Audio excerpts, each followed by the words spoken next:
ଆପଣ ବି ପତଳା କି ମୋଟା ହେବାକୁ ଚାହୁଁଛନ୍ତି ତ ତାହେଲେ ଆଜି ଖାଆନ୍ତୁ।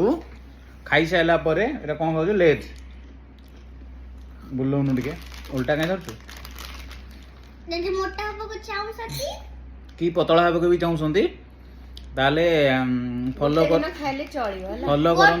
କରନ୍ତୁ ଏଇ ମ୍ୟାଡମକୁ। ଆପଣ ବି ପତଳା କି ମୋଟା ଏକାଥରେ ଯାହା ବି ଚାହିଁବେ ହେଇପାରିବେ। ମୋଟାରୁ ପତଳା ପତଳାରୁ ମୋଟା ତଳେ ଖାଇକି ଆସିଲା ତାପରେ ତାକୁ ସାଙ୍ଗେ ସାଙ୍ଗେ ଧୋଇକି ଉପରକୁ ଆସିଲା ପରେ ପରେ ତାକୁ ଏତେ ଭୋକ ପୁଣି ସେ ଲେଜ୍ ଖୋଲି ଖାଇଲା। ମୋ ପେଟ ମୁଁ ଯାହା ଖାଇବି ନା ଆଉ କ'ଣ କହିଲି ଏଇଟା ସର୍ବସାଧାରଣଙ୍କ ପେଟ ତୁ ଖାଉଛୁ ନା ଖାଇବାଟା ଏଇଭଳିଆ କଥା କହୁଛୁ। ମତେ ଦେଇ ସାରିଲାଣୁ ଆଉ ଇଚ୍ଛା ନାହିଁ ମୋର ତୋ ଭଳିଆ ଛୋଟ ପେଟ ନୁହଁ ମୋର।